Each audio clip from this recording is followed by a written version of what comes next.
नमस्कार, बात आज की न्यूज चैनल के समाचार बुलेटिन में आपका स्वागत है। मैं हूं पारुल शर्मा और पेश है आज के मुख्य समाचार। सच्ची बात पक्की बात। सबसे पहले देखते हैं हेडलाइन।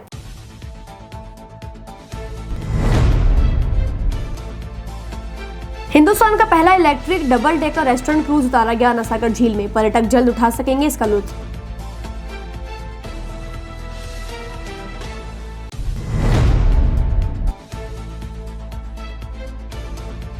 भारत जोड़ो यात्रा में नजर आए अभिनेता अली खान ने दरगाह में की जियारत। गदर 2 की फिल्म की कामयाबी की मांगी दुआ।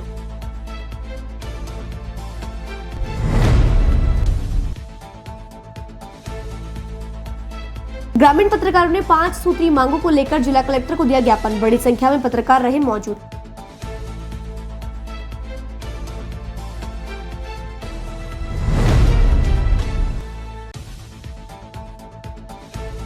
मेघवंश महासभा के अध्यक्ष जयपाल का किया गया अभिनंदन। हाल ही बनाए गए हैं जयपाल प्रदेश उपाध्यक्ष।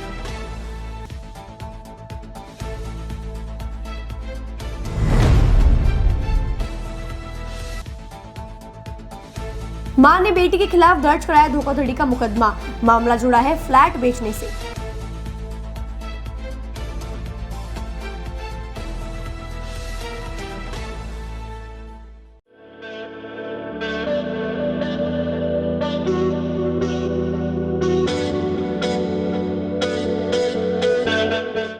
अजमेर शहर में प्लॉट, मकान, फ्लैट, दुकान आदि खरीदने, बेचने व किराए हेतु आज ही प्ले स्टोर से डाउनलोड करें वर्षा रियल एस्टेट ऐप।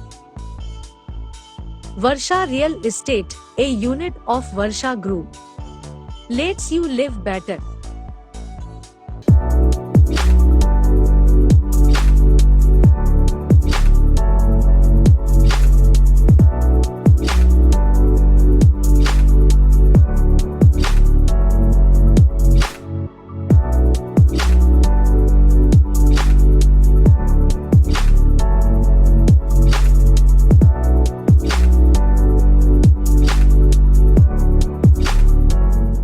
ए सर्किट मामू नहीं बनने का, रेडीनेट फाइबर लगाने का। इंटरनेट बोले तो रेडीनेट फाइबर नेट। डिटेल्स के लिए 7412001234 पे कॉल लगाने का। सही है भाई। इंटरनेट बोले तो रेडीनेट फाइबर। और अब शुरू करते हैं समाचारों का बेहतरीन सफर। अजमेर शहरवासी जल्द ही आनासागर में डबल डेकर क्रूज की सैर का लुत्फ उठा सकेंगे। बुधवार रात 8 बजे क्रूज को आनासागर झील के पानी में उतार दिया गया। संचालनकर्ता का कहना है कि यह हिंदुस्तान का पहला इलेक्ट्रिक क्रूज है जो अजमेर को एक सौगात के रूप में मिला है। क्रूज संचालक सुरेंद्र सिंह राव ने जानकारी देते हुए बताया कि पानी की लहरों पर तैरते क्रूज पर फैमिली पार्टी फंक्शन का भी विकल्प खुला होगा। बर्थडे पार्टी, मैरिज एनिवर्सरी के फंक्शन आयोजित किए जा सकेंगे। नगर निगम अजमेर ने ब्रॉड ऑपरेट ट्रांसफर आधार पर झील में क्रूज संचालन का ठेका दिया है। क्रूज बनकर तैयार है। अगस्त के पहले सप्ताह तक क्रूज का नागरिकों, पर्यटकों के लिए आनासागर में संचालन शुरू कर दिया जाएगा। निगम को इससे 67 लाख की सालाना आय होगी। नगर निगम अजमेर शहर को टूरिस्ट हब बनाने की कोशिशों में जुटा हुआ है। निगम एक कंपनी से बीओटी के जरिए डबल डेकर क्रूज को पानी में उतारने की तैयारी में है। क्रूज की क्षमता 150 लोगों की होगी। ठेका शर्तों के अनुसार कंपनी निगम को 67 लाख रुपए सालाना देगी। इसके बाद ठेका राशि में 10% सालाना बढ़ोतरी होगी। क्रूज पर डांस फ्लोर के साथ ही रेस्टोरेंट की सुविधा भी होगी। आनासागर में गंदगी प्रवाहित होने से रोकने के लिए सोलर एनर्जी एवं इलेक्ट्रिक सिस्टम से संचालित क्रूज पर बायो टॉयलेट की व्यवस्था रहेगी। फाइबर बॉडी से तैयार क्रूज पूरी तरह वातानुकूलित रखा गया है। ये डबल डेकर क्रूज रेस्टोरेंट है। ये पर्यटन को इससे बहुत अच्छा बढ़ावा मिलेगा। रेस्टोरेंट में जो एक फैसिलिटी होनी चाहिए वो एक सभी फैसिलिटीज इसमें होंगी। नीचे का फ्लोर इसका एयर कंडीशन है और ऊपर ये ओपन रहेगा। इसका छत रहेगी, चारों तरफ से खुला रहेगा। इसको गोवा की बोटक्राफ्ट कंपनी ने बनाया है, जिनका कि काम अपने कैटामरान्स, बड़े बड़े यार्ड और ये क्रूज बनाने के काम है। उस कंपनी ने इसको बनाया है। इसमें एक समय में 150-150 में आपके बायो टॉयलेट्स हैं, डांसिंग फ्लोर है और डीजे सिस्टम रहेगा, लाइटिंग वगैरह रहेगी, एयर कंडीशन रहेगा। आप अपने खाने पीने की घूम करके झील में खाना पीना कर सकते हैं, वो रहेगा इसमें। इसका टाइम सुबह सूर्योदय से लेकर के रात 11 बजे। वो हमारे यहाँ पे जो बुकिंग काउंटर रहेगा या जो भी हमारे नंबर जो हम देंगे उस नंबरों पे आप आकर के आप उस पर बुकिंग करा सकते हैं। इसका अगस्त लास्ट वीक तक हम लोग संभावना रहे कि अगस्त लास्ट वीक तक ये चल जाए, क्योंकि इसमें भी कुछ काम बाकी है जो महीना सवा महीने तक का काम है। इसमें इंटीरियर का काम होना, छत वत लगना है। हिंदुस्तान का ये पहला इलेक्ट्रिक इलेक्ट्रिक क्रूज हिंदुस्तान का ये पहला है और राजस्थान का क्रूज ही पहला है। फिल्म अभिनेता और विलेन अली खान अपने परिवार के साथ अपनी आने वाली फिल्म गदर 2 की कामयाबी के लिए सूफी संत हजरत ख्वाजा मोइनुद्दीन हसन चिश्ती की दरगाह में दुआ मांगने पहुंचे। उन्होंने मखमली चादर और अकीदत के फूल पेश किए। उन्हें खादिम चिश्ती ने जियारत कराई और दरगाह का तबर्रुक दिया। अली खान की दरगाह में आने की खबर सुनकर प्रशंसकों की भीड़ उमड़ पड़ी। दरगाह में प्रशंसकों ने उन्हें पहचाना तो उन्हें घेर लिया और उनके साथ जमकर सेल्फियां लेते नजर आए। अली खान ने जानकारी देते हुए बताया कि फिल्म गदर 2 11 अगस्त को रिलीज होगी, जिसको लेकर सभी जगह जोर शोर से प्रमोशन चल रहा है। भाई देखिए, गदर जिस तरीके से गदर 1 सुपर डुपर हिट हुई थी, वैसे ही गदर 2 की दुआओं के लिए मैं यहाँ अजमेर शरीफ में आया हूँ और मेरा बहुत बड़ा ये अक़ीदा है ख्वाजा साहब के पास। तो इस बार चूँकि मेरे पोते की भी मन्नत थी, तो 7 साल हो गए उसको पैदा होके, तो दोनों मन्नत लेके मैं आया हूँ। एक तो गदर 2 और चूँकि 11 अगस्त को रिलीज़ हो रही है, बहुत अच्छी फिल्म बनी है और अनिल शर्मा जी ने इस फिल्म को वैसे ही डायरेक्ट किया है जैसे गदर 2 थी और इसमें सेम कास्ट है, जैसे कि सनी देओल जी हैं, अमीषा पटेल हैं और अनिल शर्मा के बेटे जो हैं लीड रोल में हैं उत्कर्ष शर्मा, और हम लोग भी उसमें इम्पोर्टेंट कैरेक्टर में नज़र आएंगे। तो बस यही दुआ है कि चूँकि फ़िल्म जो है बहुत मुश्किल से बड़ी फिल्में बनती है स्टार कास्ट वाली, बहुत पैसे लगते हैं, जी ने इसको प्रोड्यूस किया, तो बड़ी उम्मीद है कि ये फिल्म चले। और ये एक फिल्म जब चलती है तो बहुत सारे लोगों को उससे फ़ायदा होता है, मौका मिलता है, कलाकारों को, टेक्नीशियंस को। तो बस यही दुआ कि फिल्म जो है गदर 2 सुपर डुपर हिट हो। नहीं, ज़रूरत नहीं पड़ी एक्चुअली। ये जो फिल्म बनी है ये 22 साल के बाद, गदर 1 22 साल पहले बनी थी। तो अनिल शर्मा जी ने तब से सोचा था कि मैं फिल्म जो है गदर 2 भी बनाऊंगा, क्योंकि बहुत सी चीज़ें वो बताना चाहते हैं, कहना चाहते हैं जो गदर 1 में नहीं हुआ था। अब उनकी प्लानिंग है गदर 3 के लिए भी। तो कुछ जो अब जैसे कि पुराने मैं निकला गड्डी लेके, वो गाना भी है, 2 गाने भी हैं इसमें। और ये फिल्म आप देखेंगे तो मज़ा आएगा। इतना बढ़िया एक्शन, इतनी अच्छी कहानी, लखनऊ में शूटिंग, बहुत कई महीने तक लखनऊ में शूटिंग हुई और सनी देओल जी ने कमाल का काम किया। और ये समझिए कि अनिल शर्मा जी की यानी करियर की, लाइफ की ये बेस्ट फिल्म है। राजस्थान की सियासत पर बात करते हुए अभिनेता अली खान ने कहा कि मैं भारत जोड़ो यात्रा में शामिल हुआ था और राजस्थान के सीएम अशोक गहलोत से भी मिला था। राहुल गांधी जी की भारत जोड़ो यात्रा सराहनीय पहल है और राहुल गांधी ने भारत को एक साथ जोड़ने का काम किया है। खान ने कहा कि हम अभिनेता हैं, राजनीति से दूर रहते हैं, लेकिन मैं व्यक्तिगत रूप से गहलोत जी से मिला हूं। वो अच्छे और सुलझे हुए व्यक्ति हैं और इस बार राजस्थान में चुनाव है और मेरी ओर से सीएम गहलोत को अभी से ही शुभकामनाएं हैं कि वो फिर से एक बार राजस्थान के सीएम बने। वाले शुरू से बहुत अच्छी फिल्में बनाया उन्होंने, लेकिन अब जो है साउथ के कलाकार हिंदी फिल्मों में भी काम कर रहे हैं, यहाँ के लोग वहाँ भी काम कर रहे हैं। और जैसे हमने भी, मैं आपको बताऊं कि मैंने भी 3 से 4 फिल्में साउथ की है। एक फिल्म मैंने की थी वांचीनाथन, जो सुपर डुपर हिट हुई थी, उसमें हम विलन थे, विजयकांत वहाँ के सुपरस्टार हीरो थे। तो एक चीज़ तो है कि सब उनकी पंक्चुअलिटी होती है, उनका एक्शन, उनकी कहानी, उनके लोकेशंस जो हैं बहुत बढ़िया होते हैं और वो कमिटेड लोग हैं। जितने टाइम में फिल्म बनानी है उतने ड्यूरेशन में, उतनी पीरियड में वो फिल्म को कंप्लीट करते हैं, रिलीज़ करते हैं ऑन टाइम। और जो भी कमिटमेंट होता है, चाहे वो कलाकार हों या टेक्नीशियंस हों या, तो उनके साथ फुलफ़िल करते हैं। और यही वजह है कि ऑन टाइम उनकी फिल्में बनती है, रिलीज़ होती है और अच्छी चलती भी है। और मैं एक्टिंग कोर्स किया था किशोर नमित कपूर के यहाँ से, जहाँ रणवीर सिंह और मैं साथ में क्लासमेट थे। फिर उसके बाद मैं डायरेक्शन में चला गया और काफ़ी लोगों को असिस्ट किया, जयप्रकाश, BH तरुण कुमार, तो कई साल तक मैं असिस्टेंट डायरेक्टर रहा। फिर उसके बाद अभी मैंने 3-4 फिल्म एज ए प्रोड्यूसर किया हूँ और जी का कुछ एल्बम मैंने एज ए को प्रोड्यूसर किया हूँ, बेवफा, गम, राज बर्मन सिंगर है उसमें एज ए को प्रोड्यूसर था, उसमें एक्टिंग भी किया हूँ बेवफा में मैंने। और अभी मेरी फिल्म्स आ रही है कुछ एज ए प्रोड्यूसर हिंदी और मराठी डबल लैंग्वेज में, जो कुछ है थिएटर रिलीज़ के लिए, कुछ OTT प्लेटफॉर्म के लिए बन रही है। तो अभी उस पर ही काम चल रहा है। तो 2 फिल्म कंप्लीट हुई है, तीसरी फिल्म पे काम चल रहा है। आगे मेरा प्लान्स है कुछ फिल्म्स बनाने के, प्रोड्यूस करने की, और तो 3-4 फिल्म मेरी लाइन में है जो स्टोरी पे काम चल रहा है अभी उस पर। और 2-3 मार्केट के एक्टर्स लिया हूँ, जिसमें पिछली फिल्म में मेरे थे प्रथमेश परब, जो काफ़ी बड़े स्टार हैं मराठी के, जो दृश्यम में भी अजय देवगन के साथ थे। तो आगे उनके साथ और 2 फिल्म बनाने का मेरा प्रोग्राम है।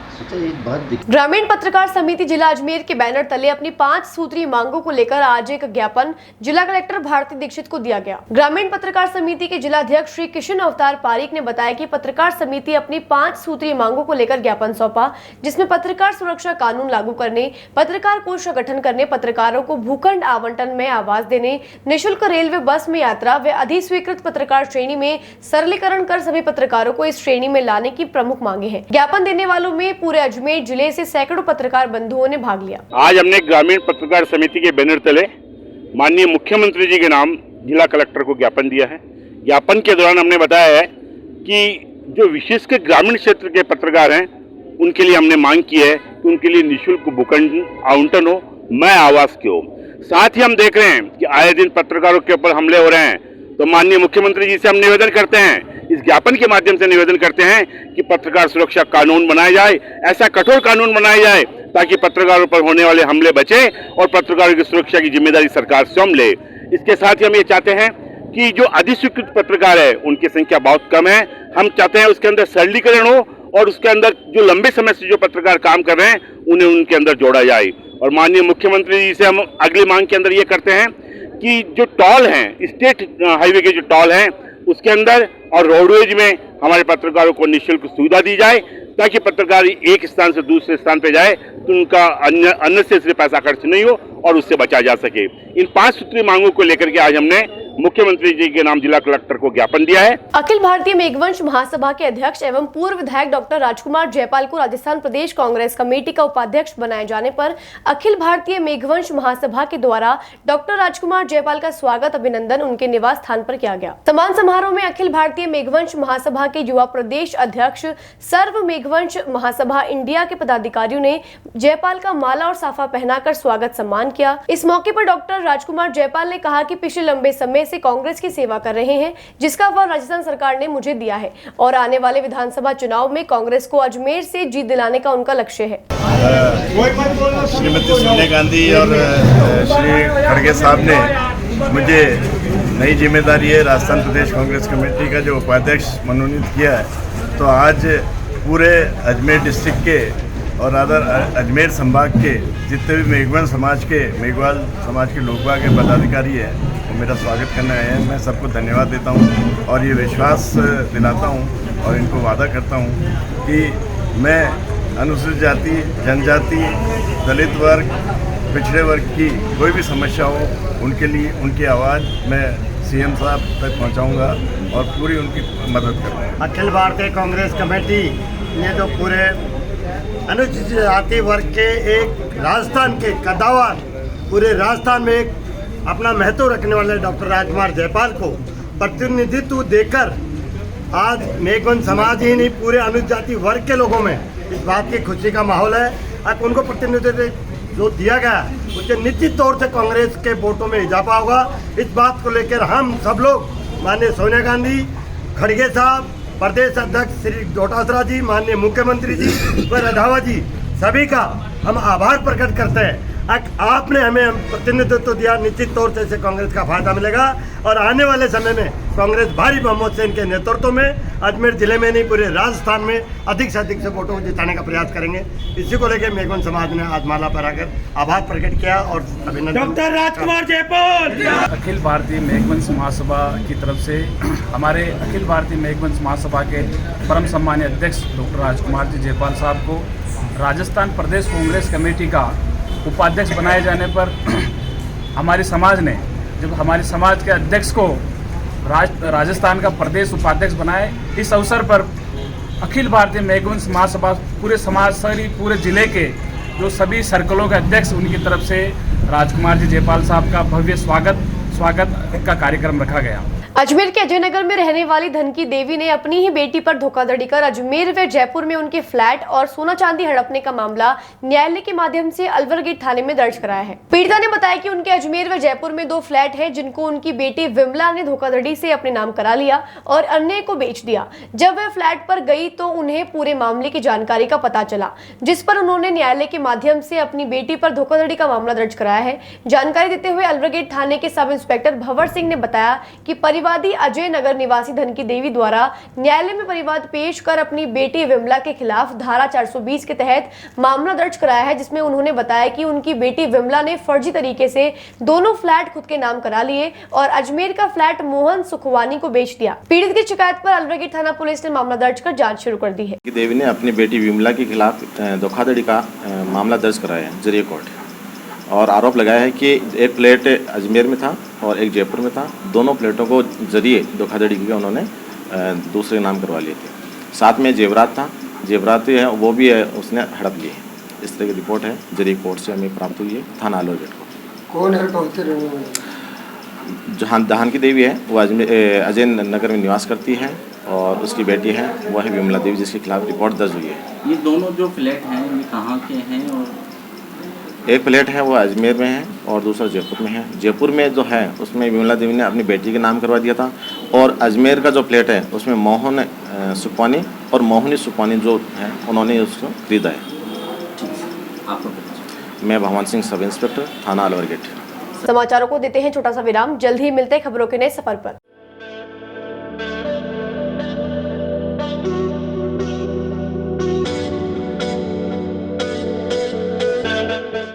अजमेर शहर में प्लॉट, मकान, फ्लैट, दुकान आदि खरीदने, बेचने व किराए हेतु आज ही प्ले स्टोर से डाउनलोड करें Varsha real estate app. Varsha real estate, a unit of Varsha group, let's you live better.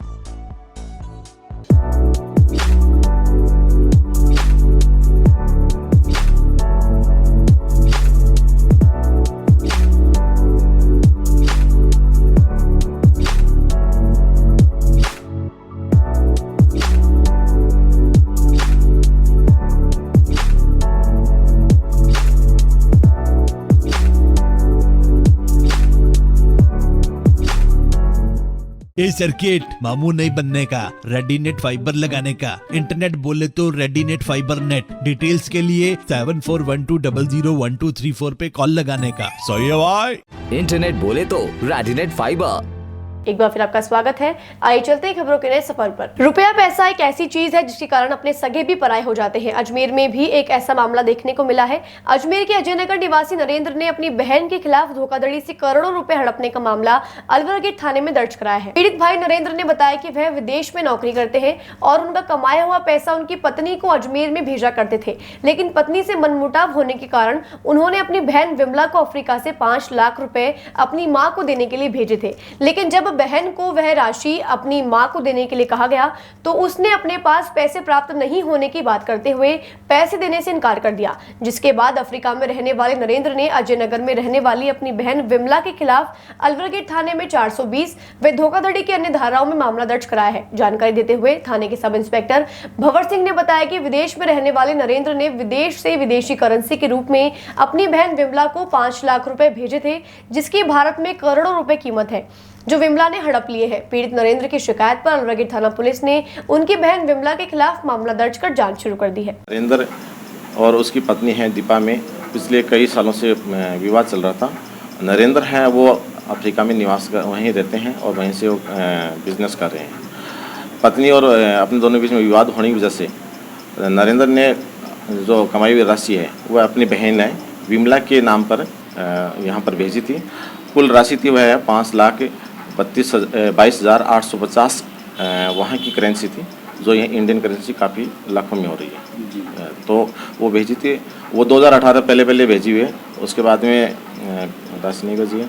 Vimla Devi ने इस चीज़ के लिए मना कर दिया है कि भाई वो राशि मैं नहीं दूँगी। इसी चीज़ के लिए उन्होंने धोखाधड़ी का एक मुकदमा दर्ज कराया। अजमेर जिले में सेंद्रिया ग्राम के ग्रामीणों ने स्कूल में टीचर लगाने की मांग को लेकर अजमेर जिला कलेक्ट्रेट पहुंचकर जोरदार प्रदर्शन किया और मांगे पूरी नहीं होने पर जिला मुख्यालय पर अनिश्चितकालीन धरना प्रदर्शन करने की चेतावनी दी। ग्रामीणों ने जानकारी देते हुए कहा कि राजकीय उच्च माध्यमिक विद्यालय सेंद्रिया में वर्तमान में स्कूल मात्र एक टीचर के भरोसे चल रही है। हम सभी ग्रामवासियों द्वारा स्कूल के मेन गेट पर तालाबंदी करने के बावजूद अभी तक हमारी कोई सुनवाई नहीं हुई है।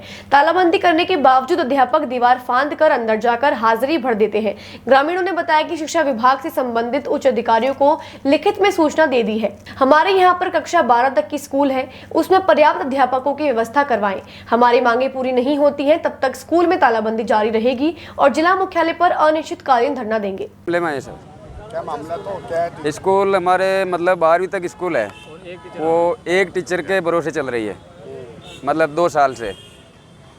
तो परेशान होकर गांव वाले मतलब बच्चों की टीसी कटवा के दूसरी स्कूलों में शिफ्ट कर रहे हैं उनको। इस कारण से हम यहाँ कलेक्टर साहब के पास आए हैं। कौन सी जगह स्कूल है और क्या है? राजकीय उच्च माध्यमिक विद्यालय सेंद्रिया, पंचायत छछूंद्रा, तहसील बिनाई। कहाँ तक स्कूल है ये? 12वीं। पहली से 12वीं। किस तरीके से परेशान आ रही है? मतलब एक टीचर है मात्र 12वीं तक स्कूल में, एक टीचर के भरोसे चल रही है। क्या चाहते हैं आप? हम टीचर चाहते हैं, मतलब पूरी टीचर। अभी क्या है, बच्चे को टीसी कटा दी? टीसी कम से कम 10 या 15 बच्चों की टीसी कटी हुई है पहले, अभी तो रोक दी है। टीसी क्यों कटाई? मतलब टीचर नहीं है स्कूल में। क्या माने? बच्चों का भविष्य खराब हो रहा है, इसलिए मतलब पढ़ाई नहीं हो रही तो क्या करें फिर, टीचर आ ही नहीं रहे। मेरा नाम रामदेव प्रजापत। 12वीं तक स्कूल है और यहाँ पर कम से कम 2 साल हो गए लगभग टीचरों की कमी चल रही है। इसको देखते हुए सब छात्र छात्राओं का भविष्य खत्म हो रहा है और पढ़ाई छोड़ रहे हैं। और जो भी स्कूल है वो दूर है, गांव से 10-12 किलोमीटर के दूर है, तो वहाँ जा नहीं सकते। इस हिसाब से यहाँ टीचर लगवाना चाहिए और हमारी मांग ये है कि सरकार से जो भी हमारी जो आवश्यकता है टीचर की वो पूरी करके वो पढ़ाई को सुचारू रूप से चालू करवावे। पहले भी कभी शिकायत दी कि आपने? दी थी, 2 बार दे दी पहले से, और अभी 3 दिन हो गए। 3 दिन से अभी स्कूल बंद पड़ी है। फिर अब आज यहाँ लेकर आई माँ। बच्चों ने टीसी भी कटाई है? सब कटवा लिया, पढ़ाई भी छोड़ दी बहुत लोग। तो अभी पढ़ाई बंद ही पड़ी है सबकी। क्या आपने तालाबंदी भी करी थी वहाँ पे? करी थी तालाबंदी भी, और वो फिर भी हमारी मांग पर कोई ध्यान नहीं दिया। इसलिए प्रशासन से हमारी मांग है कि हमारी मांग जल्दी से जल्दी पूरी करवावे। सरकार एक शिक्षा पूर्ण के लिए बेटी बचाओ बेटी पढ़ाओ ये नारा भी है, लेकिन सरकार इसके ऊपर ध्यान नहीं दे रही है, खाली कह रही है, बस इसके ऊपर अमल नहीं हो रहा है इस पर। आपका नाम? गणेश मल्ली, सेंद्रिया। समाचारों को देते हैं छोटा सा विराम, जल्द ही मिलते हैं खबरों के नए सफर पर।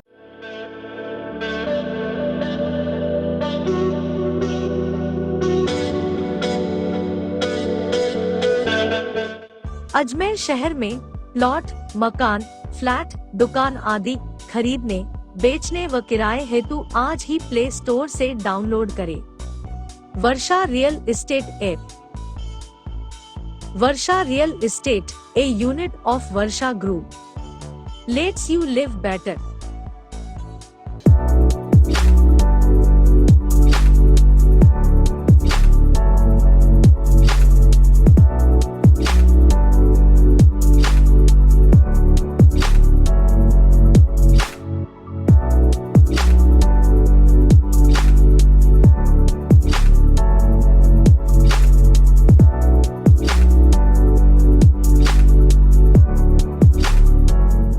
ए सर्किट मामू नहीं बनने का, रेडीनेट फाइबर लगाने का, इंटरनेट बोले तो रेडीनेट फाइबर नेट। डिटेल्स के लिए 7412001234 पे कॉल लगाने का। सही है भाई।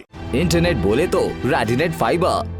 एक बार फिर आपका स्वागत है। आइए चलते हैं खबरों के नए सफर पर। नसीराबाद के रोडवेज बस स्टैंड पर शौच करने गई महिलाओं के साथ शौचालय में मौजूद महिला चोर गिरोह की 5 महिलाओं ने एक महिला यात्री के पर्स में रखे रुपए निकाल लिए, वहीं दूसरी महिला यात्री का पर्स लेकर रफू चक्कर हो गई। पीड़ित महिला यात्री ने शौचालय से बाहर आकर अपना पर्स देखा तो महिला यात्री को अपना पर्स नहीं मिलने पर महिला ने शौचालय के बाहर ही पर्स चोरी होने का शोर मचा दिया। जहाँ मौके पर पहुंचे बस स्टैंड प्रभारी राकेश गुरनानी ने स्थानीय लोगों की मदद से महिला चोर गिरोह को बस स्टैंड परिसर में रंगे हाथों पकड़ लिया। उन्हें पकड़कर बस स्टैंड परिसर में बने कक्ष में उन्हें बंद कर सिटी थाना पुलिस को सूचना दी गई, जहां सिटी थाना पुलिस ने मौके पर पहुंचकर महिला चोरों को अपनी कस्टडी में लेकर पूछताछ प्रारंभ कर दी है।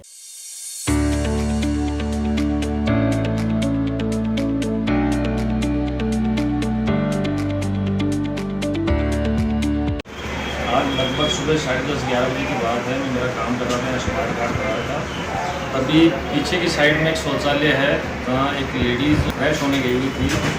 उस शौचालय में पहले से ही 4-5 लेडीज़ है, 2 बच्चे वहाँ मौजूद थे। उस लेडीज़ का पर्स उन्होंने चोरी कर लिया। हंगामा हुआ तो हमारे सीनियर साथी जगदीश जी गुजर और मैं साथ मौके पर पहुँचे, उनको देखा, उनको टटोला तो उनके वहाँ से 200 रुपये उस लेडीज़ के और पर्स बरामद हुआ। एक लेडीज़ और थी जिसके 900 कुछ रुपये और भी थे जो उन्होंने निकाल लिए थे। उनको बाद में हमने हमारे पास में कमरा है यहाँ बंद कर दिया, संबंधित थाने में शिकायत कर पुलिस बुलाई और पुलिस वालों को हवाला कर दिया। महिलाओं का कुछ जानकारी नहीं। महीने पीछे शौचालय है सर, उस शौचालय में ही वो मौजूद थी पहले से। लेडीज़ पर्स था, उसमें 200 रुपये थे और कुछ एक लेडीज़ के 901 रुपये थे। वो लेडीज़ बस में बैठ के रवाना हुई थी, उसने भी अपना पर्स टटोला तो उसके भी 900 रुपये गए थे। परिवहन विभाग की टीम ने अदालत पुलिस के सहयोग से सिविल लाइन थाने के आसपास बिना ड्राइविंग लाइसेंस के आरोप में 7 ई रिक्शा का चालान किया। आरटीओ विभाग के इंस्पेक्टर ए.के. शर्मा ने कार्यवाही के दौरान जुर्माना भी वसूला। परिवहन अधिकारियों ने चालकों को यथाशीघ्र ड्राइविंग लाइसेंस बनवाने के साथ यातायात के नियमों का पालन करने के लिए जागरूक किया। शहर में लगभग 1000 ई रिक्शा चल रहे हैं। इनमें से करीब 50 चालकों ने ही ड्राइविंग लाइसेंस बनवाया है। ई रिक्शा चालकों के लिए भी ड्राइविंग लाइसेंस अनिवार्य है। सड़क सुरक्षा माह के अंतर्गत परिवहन अधिकारियों ने परिवहन निगम के साथ मिलकर रोडवेज बस चालकों और यात्रियों को भी सड़क सुरक्षा के प्रति जागरूक किया। सर, हमारे को श्रीमान जिला परिवहन अधिकारी के द्वारा जो निर्देश दिया गया है उसके अनुसार शहर के अंदर जो अवैध रूप से बिना पंजीयन के ई रिक्शा और बिना driving licence, effective driving licence के जो भी ई रिक्शा चला रहे हैं, जिनसे आए दिन कोई न कोई दुर्घटना कारित हो रही है, तो उनके मध्य नज़र रखते हुए हमने अभी तक 5-7 ई रिक्शा पकड़े हैं और हमारा ये सघन अभियान कम से कम 3-4-5 दिन तक ई रिक्शा के खिलाफ विशेष रूप से चलेगा। सर बिल्कुल, जो भी ई रिक्शा को चेकिंग के टाइम में जो भी नाबालिग है या जो ई रिक्शा को चलाने के लिए अनऑथराइज व्हीकल जो पर्सन है उसको हम लोग उसको चेक करके उसका ड्राइविंग लाइसेंस, जो कि ई रिक्शा ऑनर जो होता है वो ही उसी गाड़ी को चला सकता है, जो मोटर व्हीकल एक्ट में रूल्स के अनुसार है। जिसके नाम से ई रिक्शा रजिस्टर्ड हुआ है वो ही उसको ड्राइव कर सकता है। तो अगर उसके पास में ई रिक्शा का लाइसेंस या ई रिक्शा की जो आरसी है उसके अकॉर्डिंग अगर दोनों सेम है इफेक्टिव लाइसेंस, तो हम उसको अलाउ करेंगे, अदरवाइज हम उसको सीज करेंगे, चालान बनाएंगे। सर ऐसा कुछ नहीं है। व्हीकल अगर रोड पे अगर चल रहा है और उसकी प्रॉपर अगर कंप्लाइंस नहीं हो रही है तो हम तुरंत मौके पे जो भी है उसकी जो कार्रवाई करनी है वो हम लोग करते हैं, चालान बनाते हैं, सीज भी करना सीज करते हैं, या उसको अगर पाबंद करना है तो पाबंद करते हैं, मौके की स्थिति देख करके काम करते हैं। आज के समाचार बुलेटिन में बस इतना ही। कल फिर होगी आपसे मुलाकात, तब तक के लिए दीजिए इजाजत। नमस्कार।